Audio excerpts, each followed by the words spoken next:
Only have to record 3 times for the end of this book. No. This one and the next 2. Nope. Yep. No, that's not true. Yeah. Yeah. Pretty wild. It is really wild. So we'll have to ask for end of book questions like we normally do. Oh, yeah. End of trilogy questions. Yeah. Like anything that we didn't catch, any themes. Mm-hmm.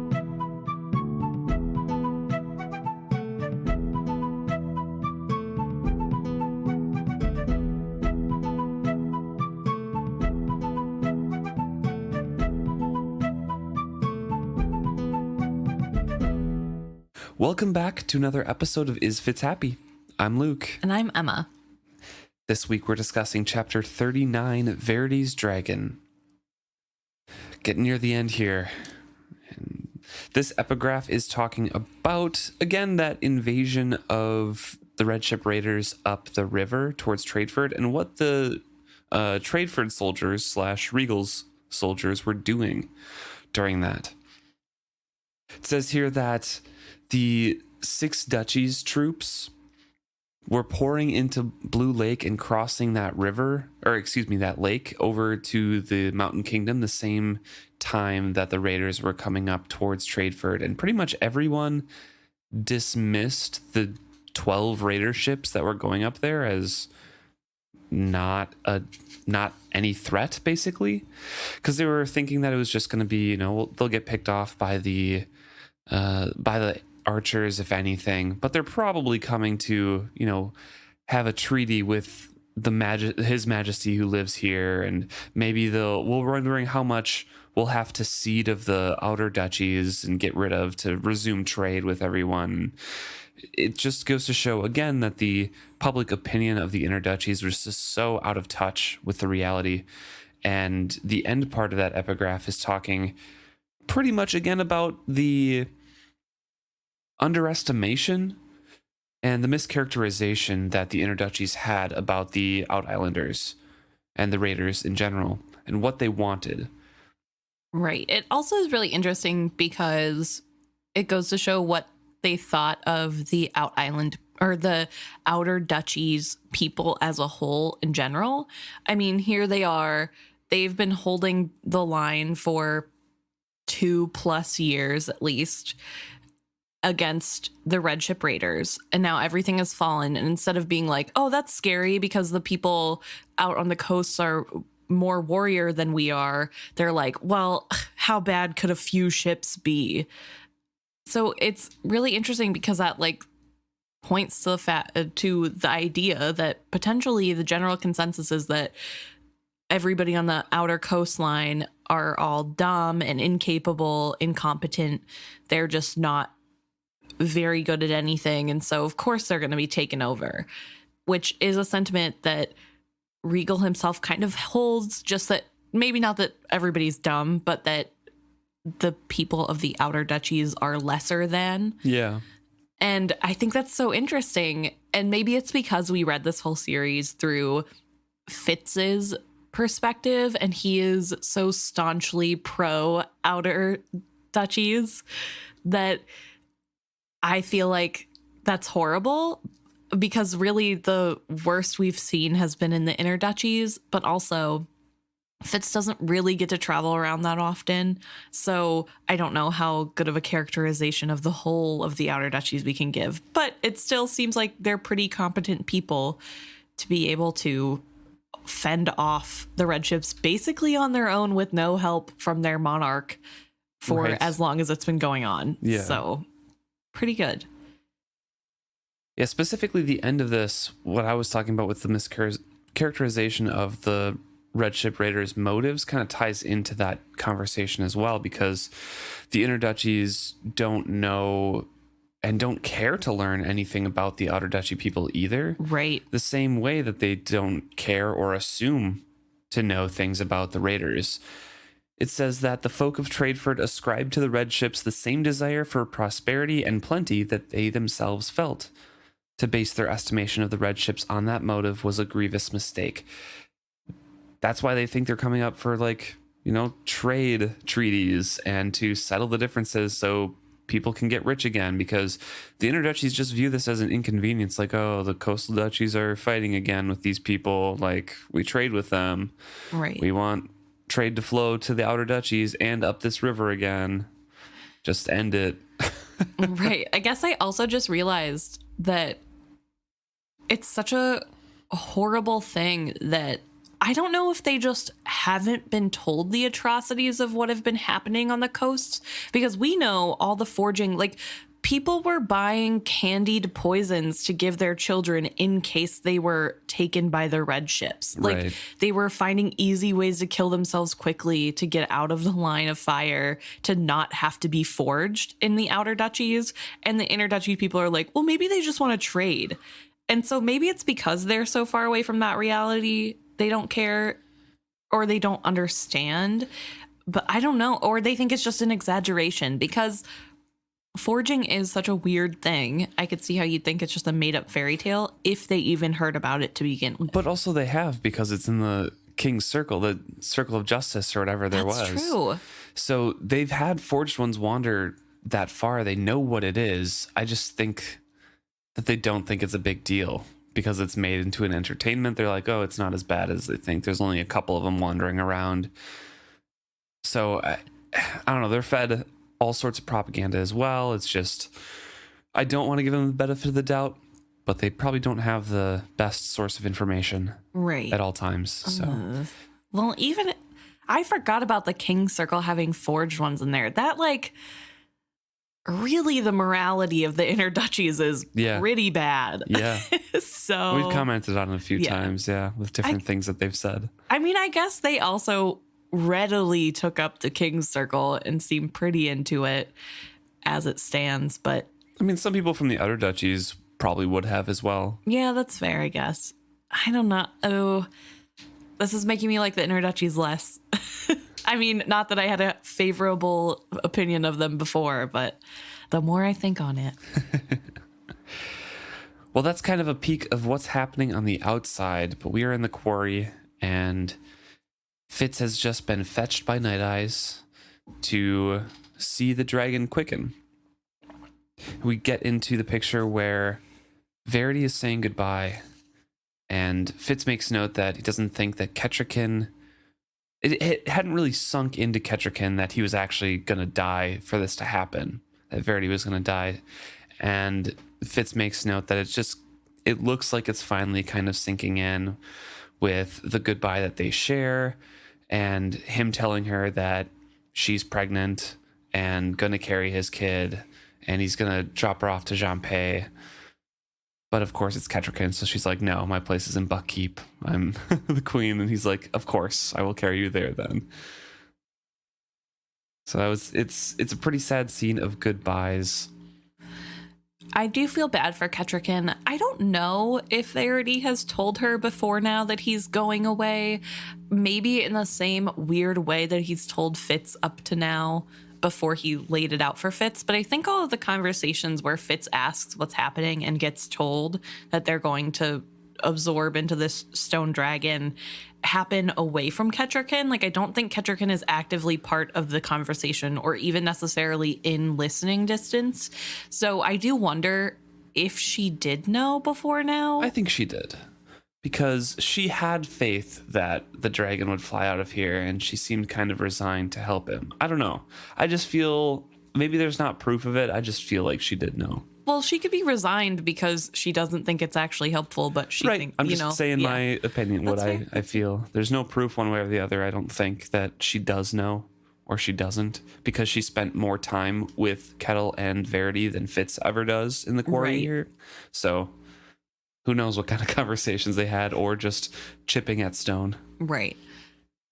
I don't know, but maybe it's a lot like Fitz, where she was told and she just didn't know how to understand it, or understood it but just didn't want to.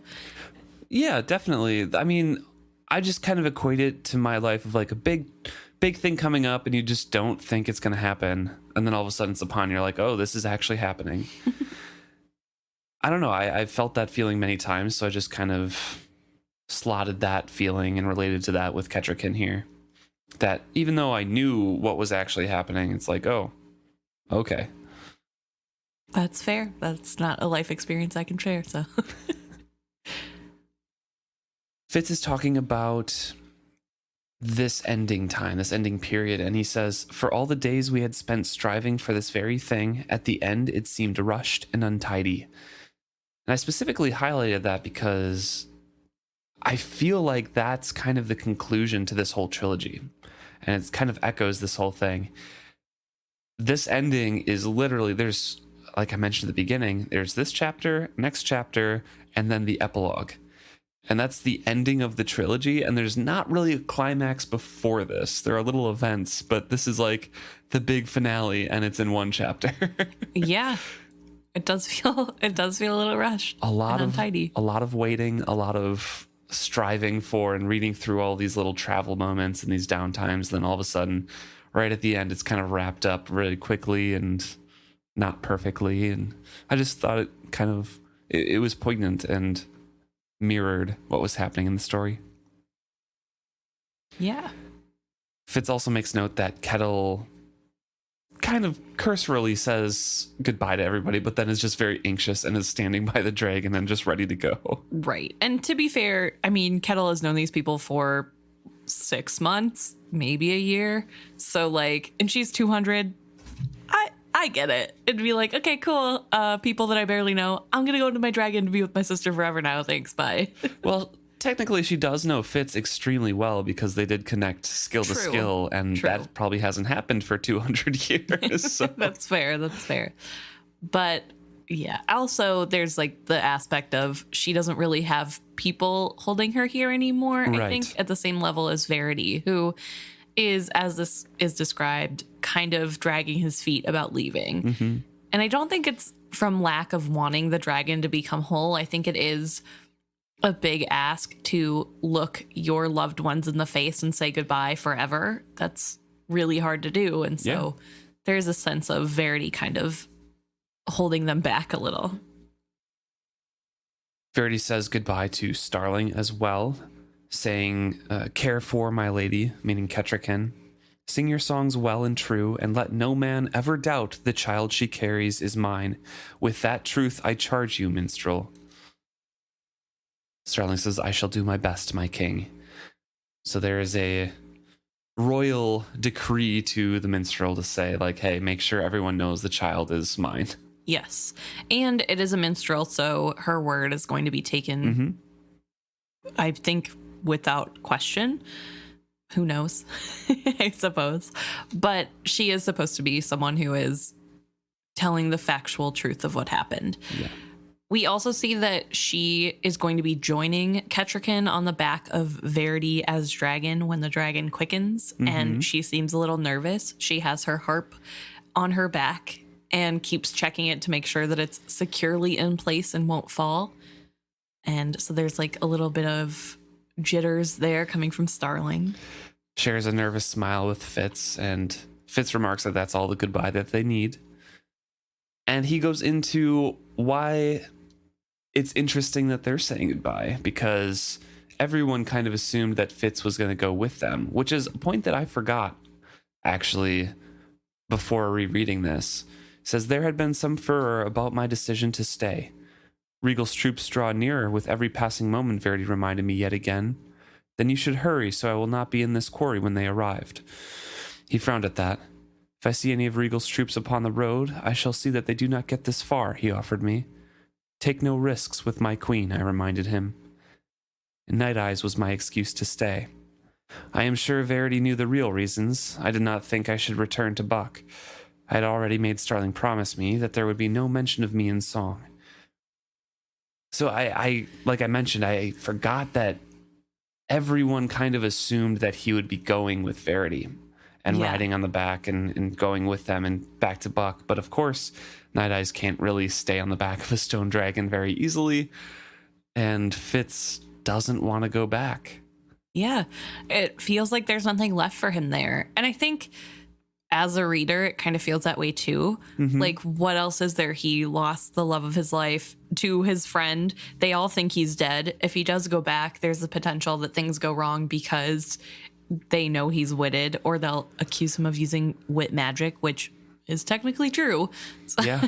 so there is a big danger. Even if he comes back in this glory of getting rid of the Red Ship Raiders, it just is like too much what if. So he's staying behind. Although I don't even necessarily know if Fitz himself cares about that much.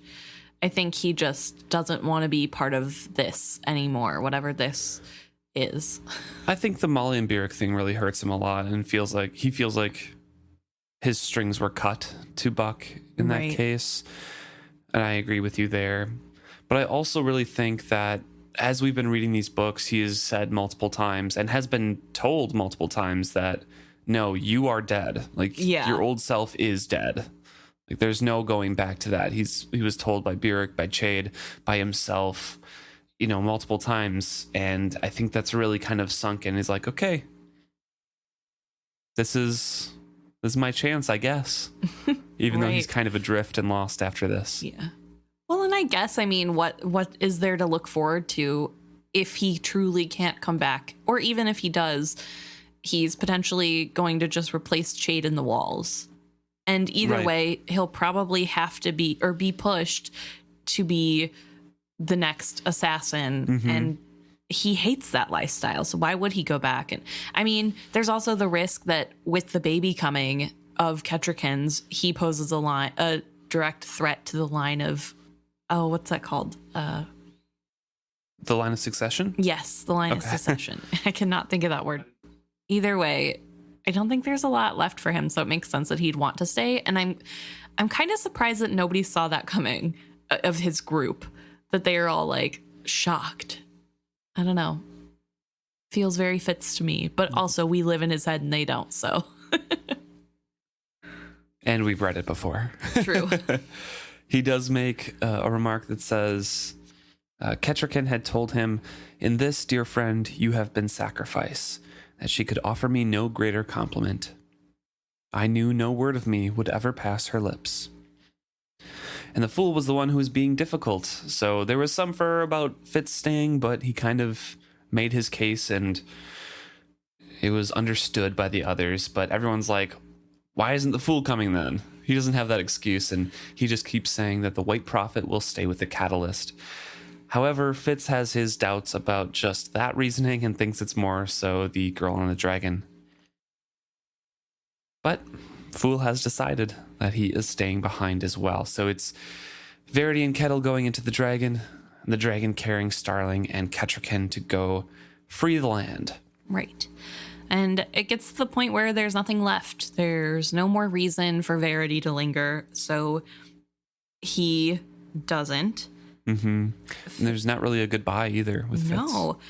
Fitz mentions we had said little to one another, but I felt there was little we could say. Everything that had happened now seemed inevitable to me. It was as the fool said. Looking back, I could see where his prophecies had long ago swept us into a channel. No one could be blamed. No one could be blameless. And that part makes me a little sad, because I feel like things could have been changed to make things not as horrible. But I get the point of like, the past has already happened and they're here now. And so the choices that they made all kind of accumulated into what is now. Right. And I guess it's somewhat mature of Fitz to kind of let it go and not hold that anger against his uncle here. And maybe it's not maturity. Maybe it's more of like trauma and coping because his uncle is leaving. Once again, another father figure in his life is leaving him.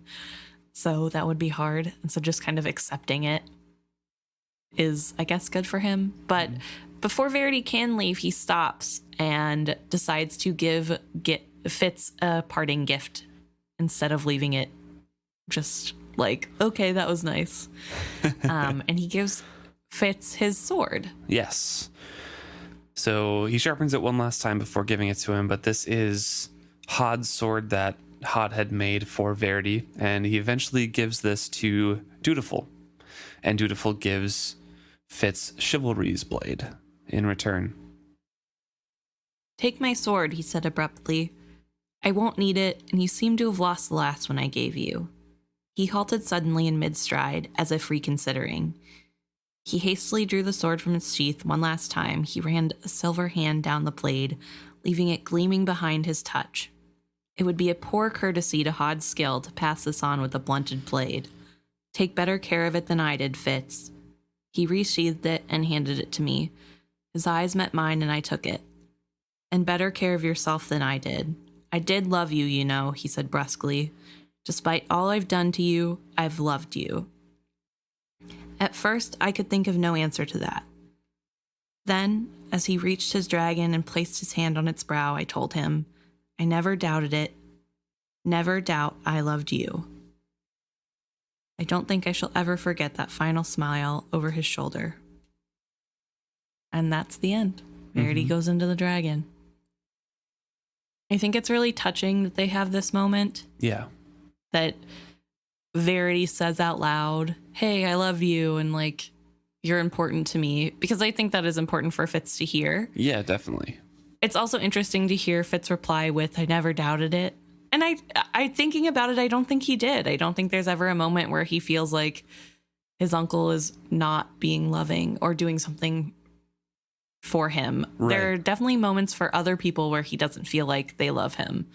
But I think with his uncle, he knew that there was like familial love there. Yeah, definitely. He gave him toys when he was a kid. Yeah.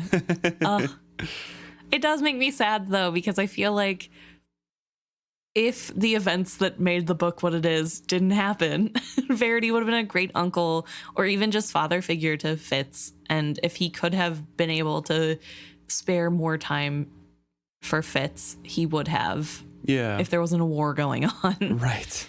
And maybe he could have taught Fitz more. And I don't know, if chivalry was still around, you know.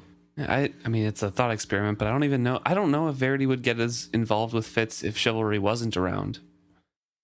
I think he's like, he and Burek are very similar in my mind, where they felt kind of duty bound at first to like check in.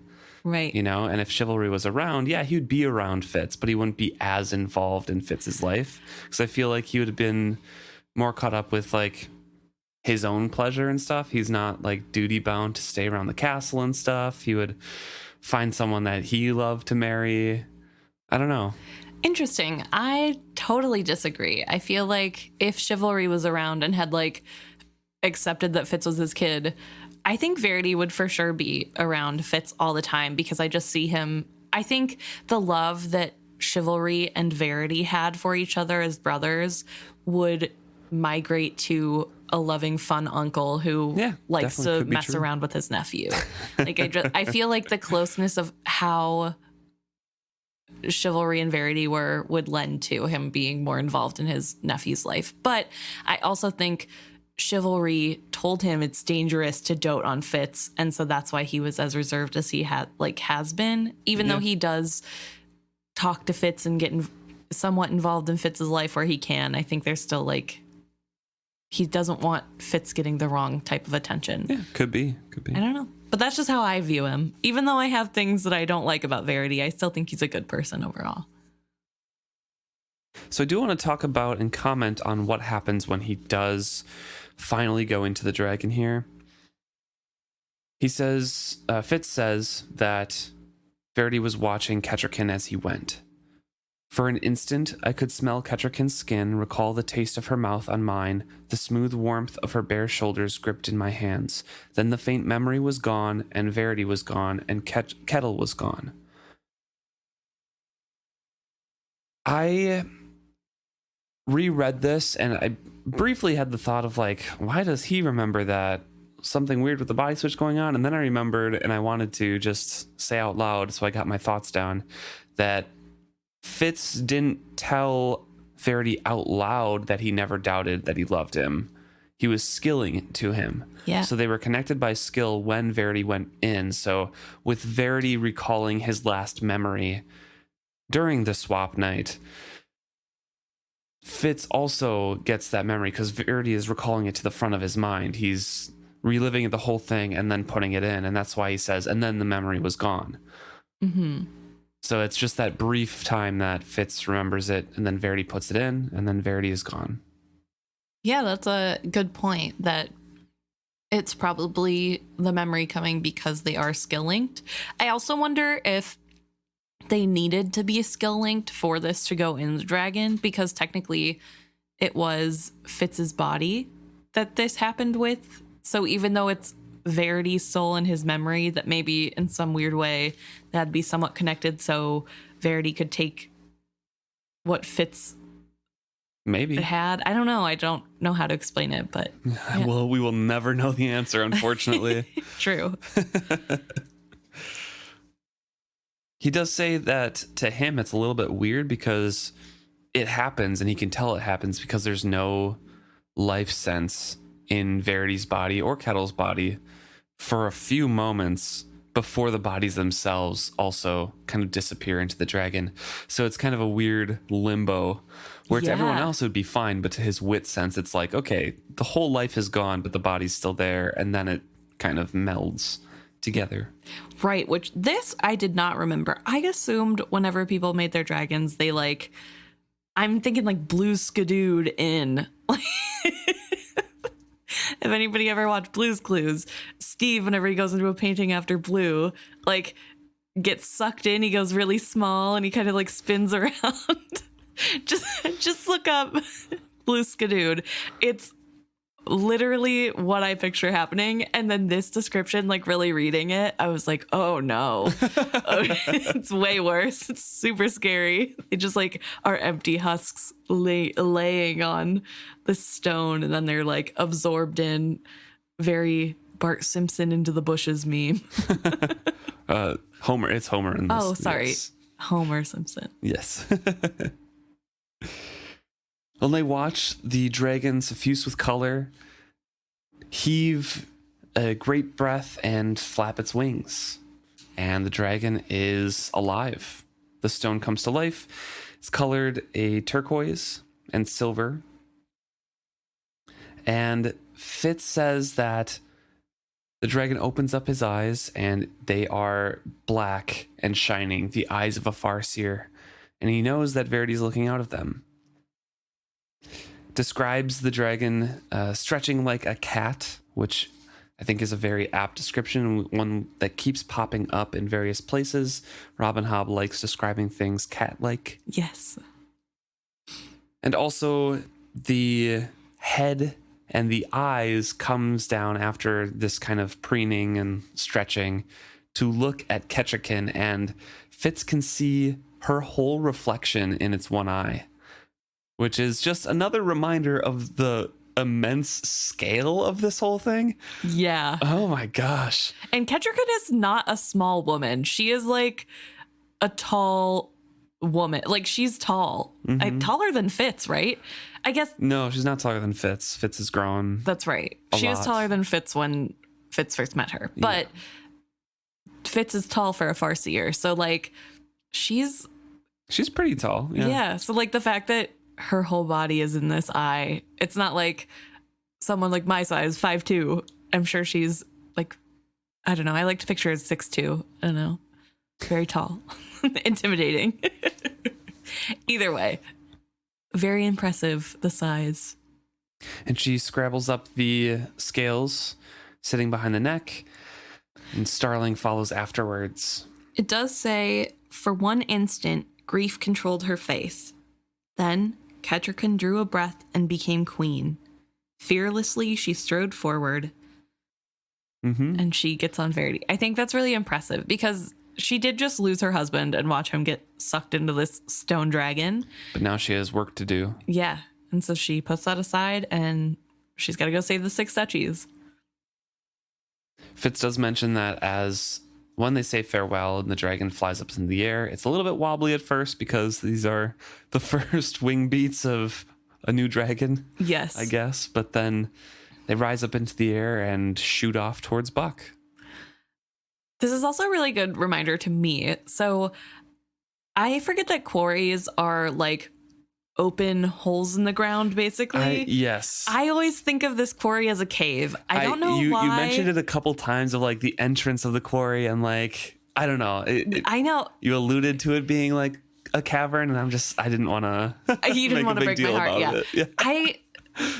It's so weird. I know what a quarry is. Like, I've seen quarries before, but something about the way this book is written, my mind will not picture. I picture like the side of a mountain, this like big cavernous cave, but it's got a kind of low ceiling. And I don't know. So every time I picture this scene, I'm like, how do they even get out? And I'm like, because it's open, it's it's a hole. It's a hole in the ground.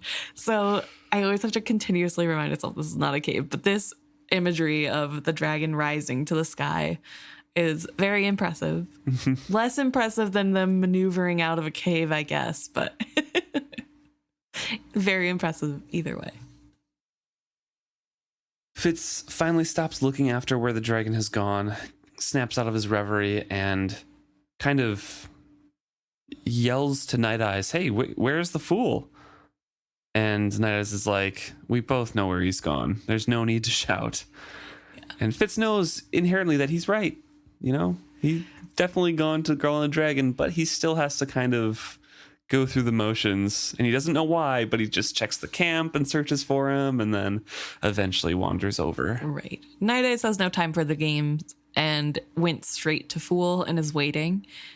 But Fitz definitely took the long way. I mean, Fitz is definitely kind of scared for the Fool here because just seeing what happened to Verity there and seeing the Fool gone and knowing he has this obsession with Girl and the Dragon, I'm sure he's kind of scared of like, okay, what did the Fool do? Something silly.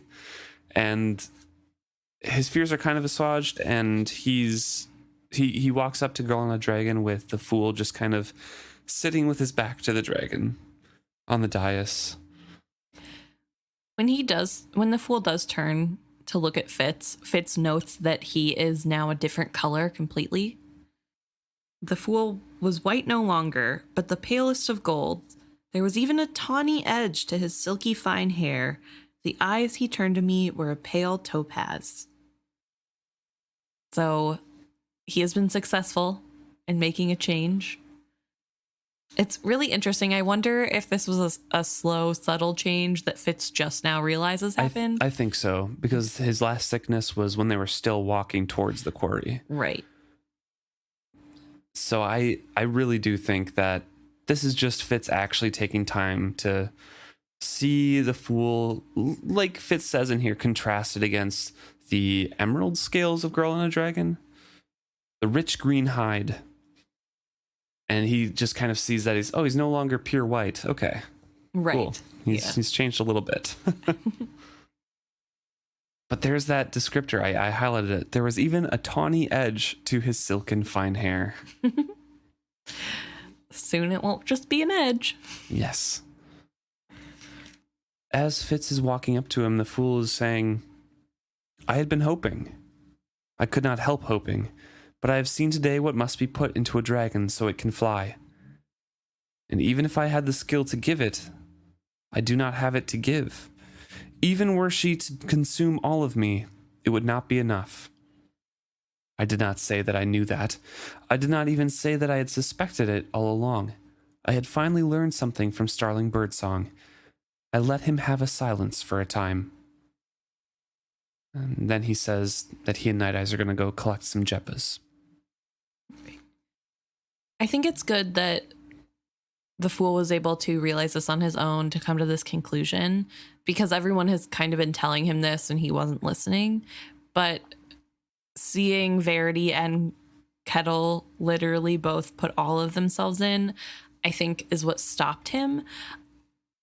I think that Fool knows that this isn't the end in some way, so he has to keep going. And if he puts all of himself into this stone dragon, then nobody's there. There won't be a white prophet there to help.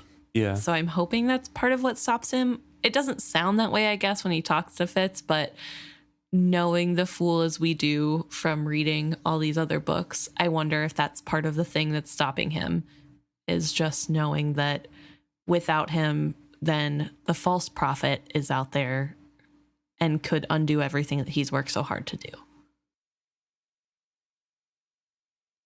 Fitz and Night Eyes head off to find where the Jeppas were let loose to graze outside of the quarry, saying that I hoping because Verity's Dragon didn't veer off and hunt anything, that it means that Regal's troops aren't nearby, but I don't want to take chances, so I just want to grab 2 of them, pack up, move on just in case. Right. And Fool agrees that when they come back with the Jeppas, he will help pack.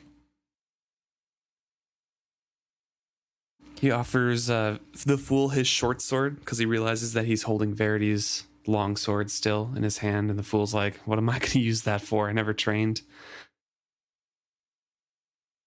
Fitz leaves him at Girl and a Dragon to say his farewells, and they notice that there's nothing left of Carid but a bad smell, Night Eyes remarks, as they pass the vicinity of the body. And I thought this was an interesting call out because immediately the coterie comes in like the next scene. Mm-hmm. So it's like an interesting kind of like, hey, remember the coterie attacking you?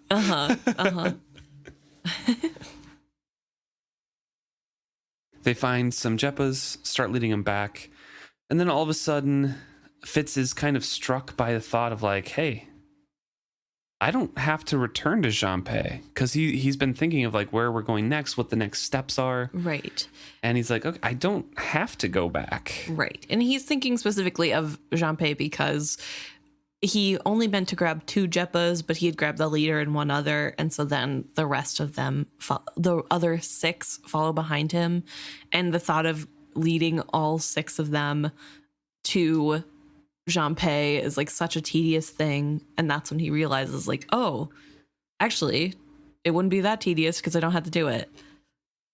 Night Eyes is talking about how they can protect Fool. They'll give him meat when Night Eyes realize that the Fool has been attacked. Mm-hmm. And Night Eyes doesn't wait for Fitz. He just races off towards Girl and a Dragon once again. And as he's running, he does identify the smell of Burl. The Fool was there still at Girl and a Dragon. And Fitz is remarking that Burl must have come upon him pretty quietly because he's usually not taken unawares easily. The Fool is. Right. So maybe his obsession with Girl and a Dragon kind of betrayed him there and just kind of dulled him to his senses or distracted him enough, because Burl did get the first swipe in and bloodied the Fool. Blood ran down the Fool's arm and dripped from his fingertips. He had left smears of it all up the dragon as he climbed her. Now he clung, feet braced against the girl's shoulders, and one hand gripping the dragon's gaping lower jaw. In his free hand, he gripped his knife. And he just kind of stared down at Burl, waiting for Burl to finish him off. Burl is frustrated, obviously, because he can't really follow the Fool, who is extremely nimble, to climb on top of this stone dragon and the statue that's pretty slippery.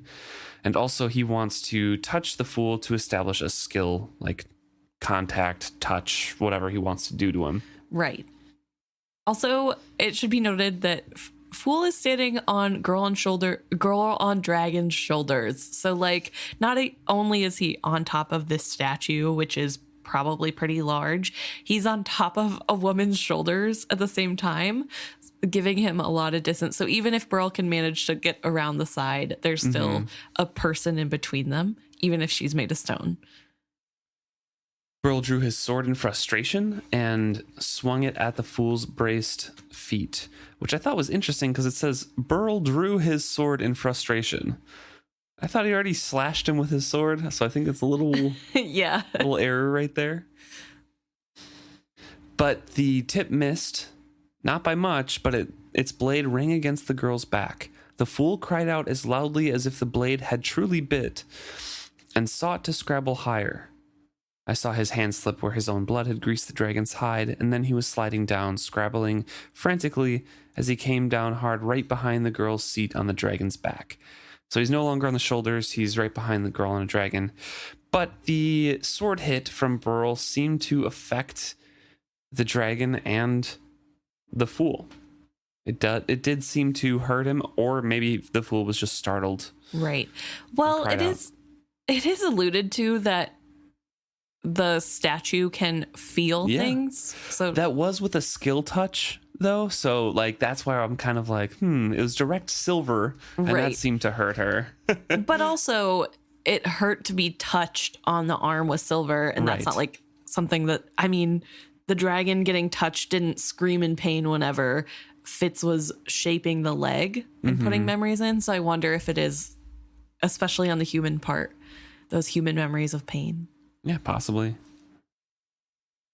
Burl is going for a second swing because the Fool is much more easily within reach now, but Night Eyes reaches him first and impacts him right on his back, driving him to hit Girl on a Dragon.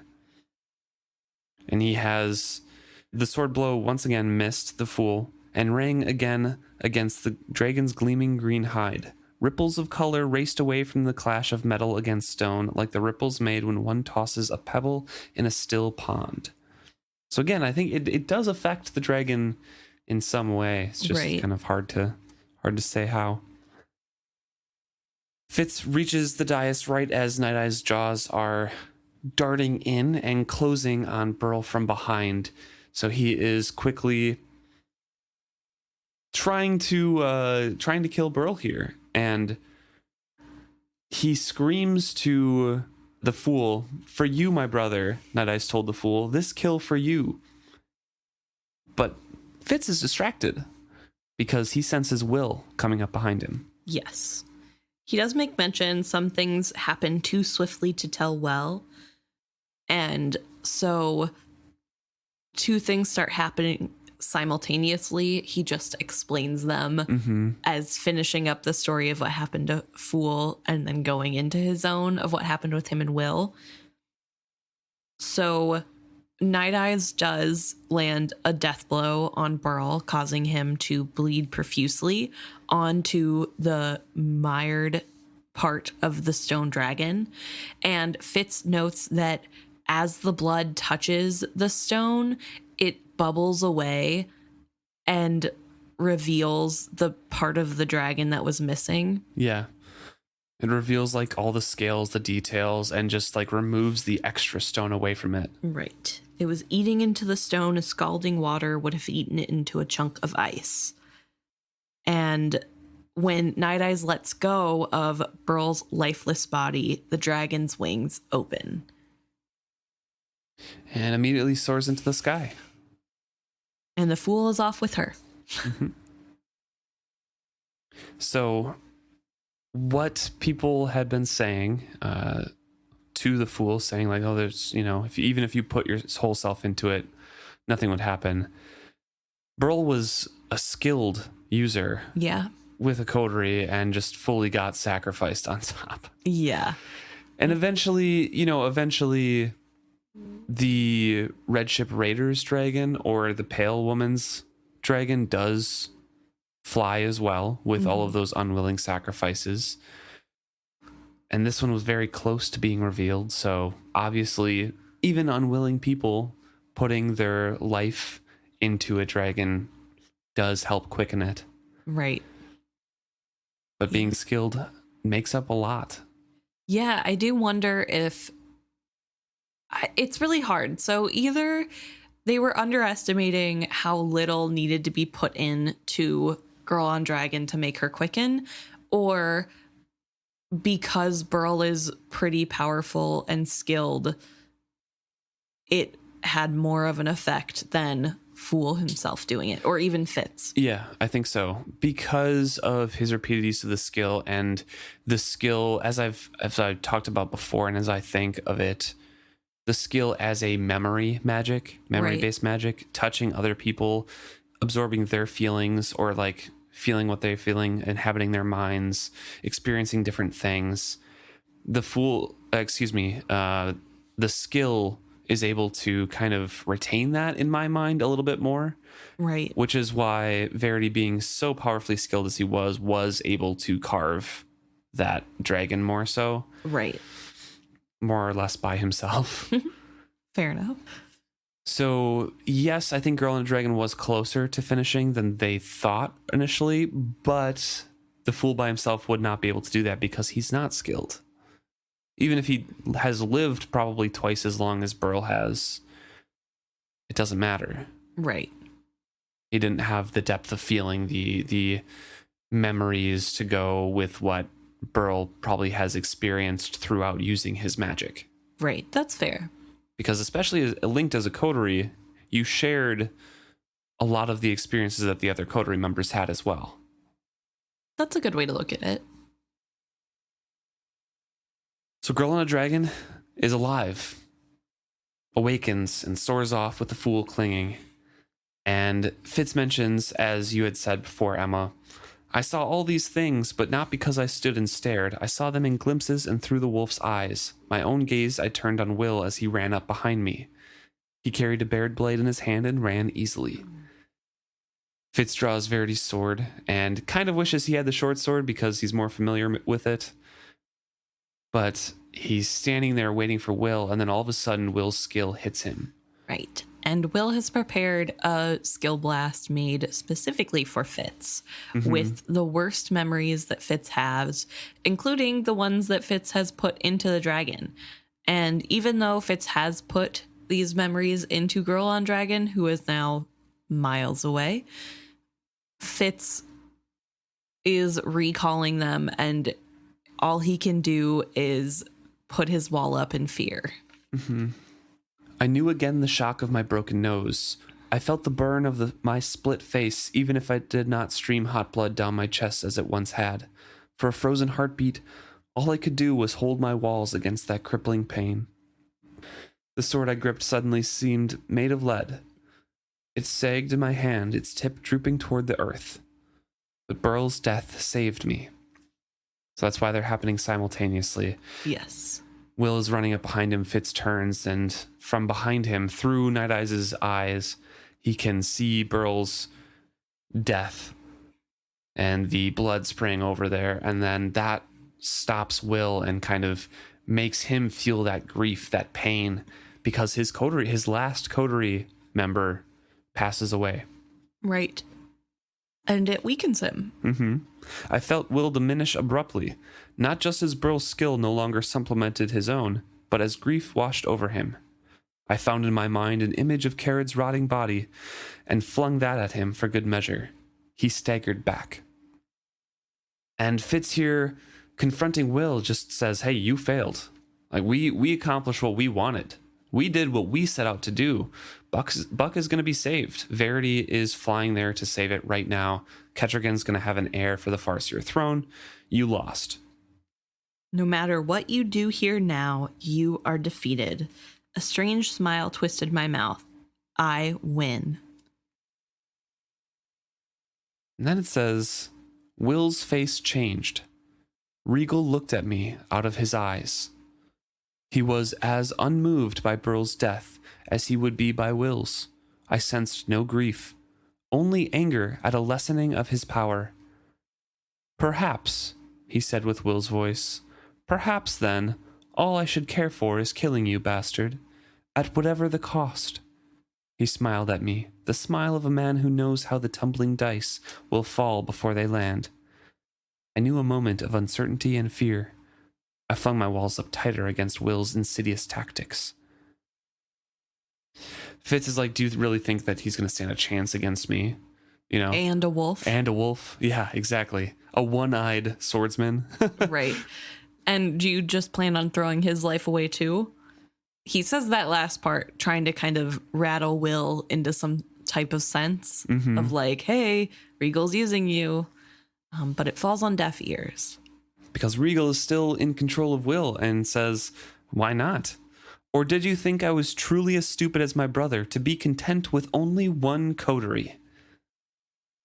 And this is where Fitz learns that he has trained more coteries. Right. It is a reality now. There was some fear that Fitz had had before that potentially there was a coterie, but he didn't know. He had no way of knowing yet. So that was more of just something he thought is just anxiety about the fear he felt for Regal getting in his mind again. And so with that, he decides to try to kill Will as quickly as possible, because Regal doesn't care how much skill he draws in Will's own body, because Regal wouldn't be affected. So he knows that Regal would just try to lash out with skill to kill him quickly. So he rushes him. I will say I have a typo in my book. It says he sought to close on Eagle from Will's blind side. Ooh, nice. Yeah, no R at all. So I just thought that was interesting, so I'd point it out. I'm trying to look for that in mine, and I can't find it. One-eyed or not, Will. It's that paragraph. Oh, and it's okay. the last sentence of that paragraph. Oh, it says Regal on mine. Eagle. Well, EGAL, so. So he does attack Will, and he says Will was fast. Will's defending him, sword and against the wolf. And in the meantime, Will is shouting, 3 new coteries. Well, Regal is shouting through Will, 3 new coteries. Young, strong skill users to carve dragons of my own. A swiping slash whose breeze I felt. Dragons at my beck, loyal to me. Dragons to bring down Verity in blood and scales. And throughout this whole conversation here, he's talking about fighting against Will, and both Fitz and Night Eyes are too slow to take advantage of any of the openings that he's left. Will is too fast. And too good with the sword, which is really interesting. I wondered at this if Regal has full control of the body. Like, is Regal a genius at sword fighting? I don't think so. That's fair. But do you think this is Will? I mean, would Will have ever even been trained with this sword? Not that it super matters, just like... Probably. But also, we see later, so Fitz says here, he fought with incredible speed. Another use of the skill, or a skill illusion he forced on me. And we see later, when Fitz confronts the other coteries going through the skill pillar, that when he opens himself fully to the skill, he becomes super amazing as well. Right. I think it's just something that you can learn. If you become one with the skill and feel everything, like you have that kind of balance in your whole life, you know, that it's that perfect sung note held out infinitely. It's the oneness with all of the world. I feel that's kind of just an enhancement, and he's correct in saying that it is skill enhanced in some way. But I do wonder, presumably somebody who's never picked up a sword could not, but was skilled, could not just open themselves up to the skill and be really good at the sword. Right. But maybe they could. I guess I don't know what Will's backstory is, so. They also said that most of the people who were in the coterie to begin with, who were selected to be trained, were selected, yes, because they had skill, but also because they were like, I'm trying to remember the exact wording, but wasn't it because they were also kind of close to the family or whatever? And wouldn't most of those people have soldier training at that point? Well, so they're like all some level of nobility in some way. Although Burl was like a carpenter's apprentice. Yeah. But he could have been like a low nobleman's kid, like second or third kid, you know? Or like a second or third cousin. Yeah. I'm just thinking in general, like, it's quite possible that he could have been through some training early and then like continued it on later. Or didn't continue, but with the skill was able to like hone. Mm-hmm. Yeah, I guess. I don't know. Interesting. Just a thought process I had. So Regal is evil villain monologuing here and supplying Fitz with his full grand master evil plan. And it's, I trained up new coteries who are all going to carve dragons for me, and they're all going to be loyal to me because that was probably skill imbued in all of them. Right. And they're going to clear the red ships for me and open the mountain passes for me. I shall be the hero, and no one is going to be there to oppose me then, because I'm going to have these dragons, and they're going to wreck both fronts of this war that I started. Right. And also destroy Verity. So there's that. Verity only has the one dragon. Right, exactly. And he says, I shall master the skill road. The ancient city will be my new capital. All my skill users shall be drenched in the river's magic. It's really interesting because it kind of shows how much Regal doesn't know. Starting with the fact that he's going to attack Verity's dragon through blood. There wouldn't be any blood because it's a stone. I'm trying to remember if there is in the Tawny Man trilogy when they fight the other stone dragon. I can't remember. I don't know. Because there's that wizard wood arrow, I believe, that Swift shoots. I think it's Swift who shoots that arrow. But when they finally kill it, I can't remember if there's blood or not. I don't know. But either way, it's just this idea that, first of all, he can master the skill road. I guess he's probably not skilled enough to be affected by it. Right. But I don't think there's a way to tame it so that it doesn't affect other skill users. I don't. It's Regal. Like there's no way to tame the road. And if he moved into the new capital city, like that's great. But like it's still a derelict city. You can't just like make it become wonderful overnight. It would take a lot of work, which I guess he has the resources. And this plan of his where he's going to take over everyone and nobody can stop him because he has all the power in the world. And he even goes into how even Chalced and Bingtown and everywhere else, they're going to bow to him too. It's a little bit weird. I think it feels really cartoon villain, like you said, cartoon villain monologue, but it feels very cartoon villain for Regal, who has been an actual villain up until this point. It's very, I'm taking over the world after. Yes, but also in his mind, like he did secure what he wanted. You know, Fitz was bragging like, hey, he had his own monologue to Will, like, I won. You know, ha ha ha ha. We got everything. And Regal is here saying, I don't care about them because I'm going to have 3 of my own dragons. Plus I have control of this whole quarry. Right. The real prize. This is where you make the weapons that you sought so long to make to clear out the things. Right. I can do anything I want with this quarry. And then Fitz is feeling, you know, oh my God, we lost the true prize. How could we be so blind? And the whole thing. Also, I do want to, sorry, I forgot. Regal also mentions that all of his people are going to be drenched in the skill. Yeah. And the way I picture is, I feel like he means that they're going to take a bath in the skill, so that they're like fully covered. And I don't think that's feasible. I don't think. Oh no, that's something that he also doesn't understand because he doesn't know the skill, right? Right. He's using Will's skill, but he doesn't really know what that does because I don't think any of their coterie knows. Right. Because none of them have touched it. None of them know what that's like. They just know they don't know that's a death sentence. Yeah, they just know that Verity has touched it and he's really powerful. So must be that. Exactly. Which I guess it kind of is. So yeah, partially, but also that's the kind of folly of Regal, is that he never attributes anything to the skill of his enemies. It's always something else that they stumbled into or something that should be his by right that they're using against him. So that's probably like, oh, you found this magic river and that made you super powerful to resist me. It's not because you're good. Right, that's fair.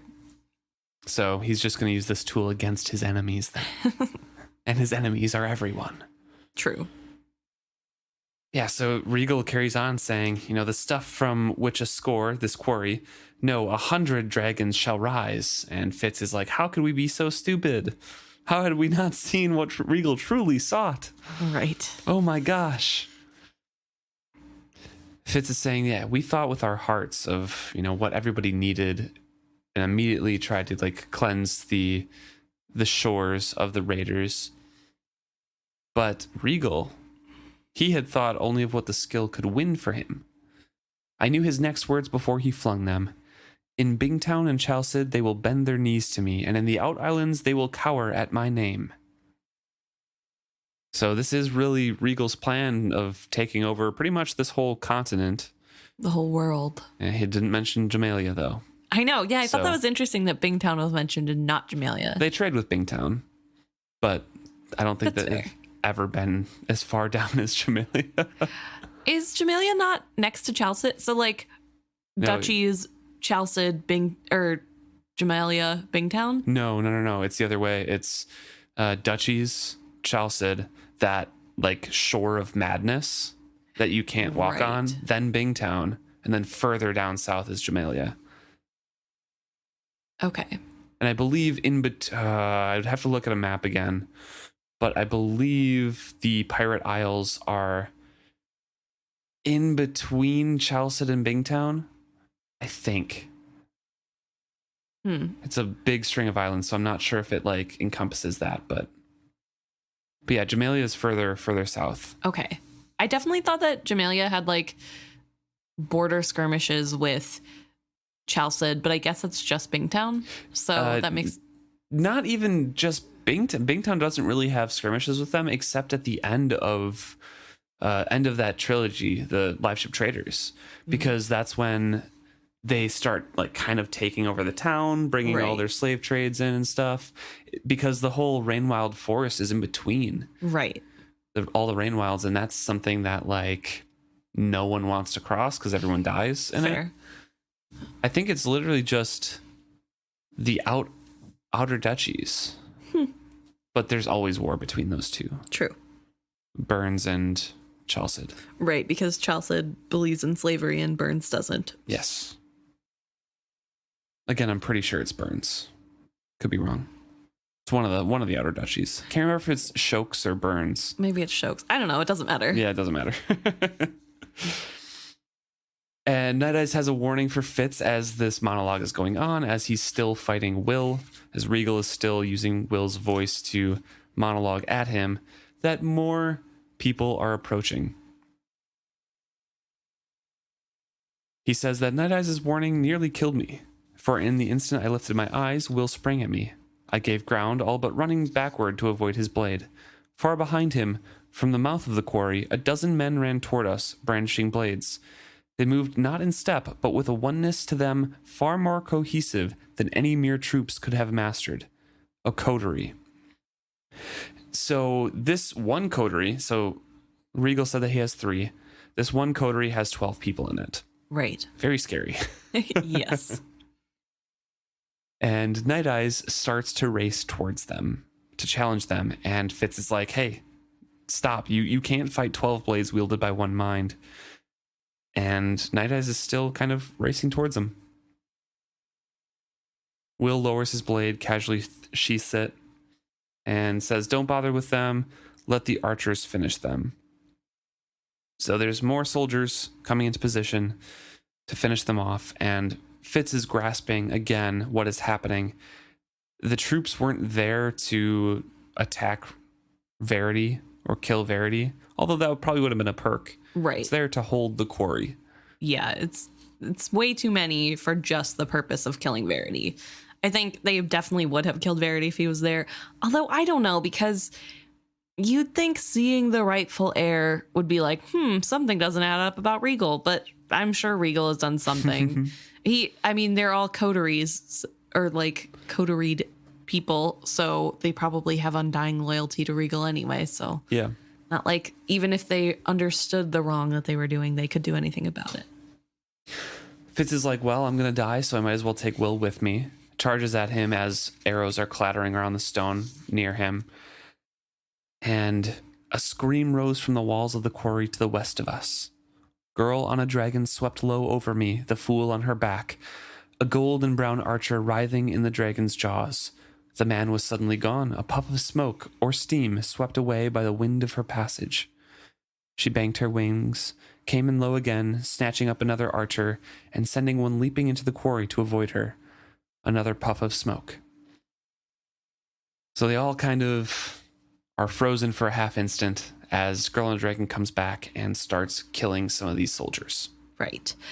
I should mention something that we kind of skipped over is that this would be super terrifying, not just because it's a dragon coming at you, but the girl on the dragon has kind of like dead eyes going on. Fitz mentions completely emotionless face. Yeah, that it's a beautiful face, but this face has nothing going on behind the eyes. It's just another appendage of a dragon. And this is something that's repeated throughout, but I just like think of the horror of seeing what looks to be a human, but they're like not. It's a mannequin. It's just they're not reacting. They're not doing anything. I think that would be so strange. And yet the Girl on a Dragon can like turn and look and reach down and grab the fool to help. Like it'd be very creepy. Yeah. Also, though, it does say there's a scream, and I don't think it's the fool scream. So does that mean that the dragons can speak? They just choose not to? I mean, like these stone dragons specifically. I don't know if speak, but probably make noises, like roar. But how? They're alive. It's magic. Yes, yeah. What do you mean how it's I magic? don't know. It just is one of the it's just so weird to me. I don't know. Will orders the archers to shoot and bring the dragon down, but the arrows don't even get close because most of them are deflected by wind from the wings and just fall back to the ground. And Girl on Dragon sets her sights on Will. And he flees. And Fitz believes that Regal abandons him there. I do want to point out this really funny passage in here. So Will is fleeing. Regal, Fitz thinks, abandons Will there when he chooses to flee. Yes. And the coterie that's up on the walls looking at this sees Will running towards him and then also starts to run away and flee. So Fitz is thinking here, I caught a brief flash of Night Eyes' delighted triumph that 12 swordsmen would not stand to meet his charge. Then he cowered to the earth as Girl and the Dragon swept low over all of us. It's just, in my mind, it's just so funny. It's just like, ha ha ha, they're all running from me. I'm big and scary. And then like a predator 20 times his size is flying at him. True, yeah. No, it is a good scene. But this, we get a good description of what happens when these stone dragons cross over you. It was not only the harsh wind of her passage that I felt, but also a dizzying sweep of skill that in an instant snatched from my mind every thought I had been holding, as if the world had been plunged briefly into absolute darkness and then handed back to me in full brightness it was. I stumbled as I ran, and for an instant I could not recall why I carried a bared sword or who I chased. Ahead of me, Will faltered as her shadow swept him, and then the coterie staggered in their turn. Very interesting, because it does come back to him eventually, but those low passes repeatedly, permanently takes all of those thoughts and those feelings away from you and forger you. So I think I had a question, like, as they were building the dragon, when Verity had said, don't touch the dragon, he's dangerous now. And I think it kind of answers it that they do take. Mm-hmm. They don't ever stop taking. Just kind of passively. Yeah. It gets to a point where they don't even need your touch anymore. They can just take by sweeping over you, which is incredibly powerful. I don't know. Yeah. I wonder if it's like an active thing that the stone dragon is doing, though. Like kind searching for life sort of deal. Yeah, it kind of feels like it because you can still like go up next to one and it doesn't take your memories away or anything. Right. It feels like, yeah, if you're in hunt mode and you're flying over somebody, then it starts to take. It seems to be only described as when it's flying over you. Right. Yeah, very interesting. I wonder if it works on animals too, like whenever they're flying over the trees. If like birds forget what they're doing. Possibly. I don't know. Really destroy the ecosystem. True. A bunch of forged animals. Oof, that is scary. I'm just thinking of like chronic wasting disease or something. Yeah. Some prion-based rabies. Scary. Yeah, rabies. Well, I guess rabies kills pretty fast though. I don't know. Yeah. Not good either way. Mrs. Will, as the dragon is sweeping down, just barely misses him because he's dodging in between these large stones that are still in the quarry. And arrows are finally able to reach the dragon from this height. However, the dragon is a statue. So right. Fitz remarks like they didn't do anything more than just shooting an arrow at a stone pillar would. So nothing happens, and he mentions only the fool cowered away from them. Girl and the Dragon changed course abruptly to fly low over the archers and snatch another from their midst and consume him in an instant. Again, her shadow swept over me, and again a moment of my life was snatched from me. I opened my eyes to find Will gone. So, again, flies over Fitz, and he just kind of blacks out, forgets everything, and then kind of comes to, and Will is gone, fled, and hiding somewhere. Yes. Presumably. He catches a glimpse of Will going towards the big stone blocks to go in between. Mm-hmm.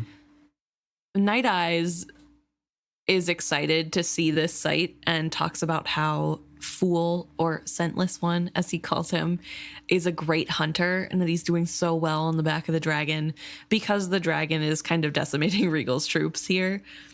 It is sweeping through and just going after whoever she can get.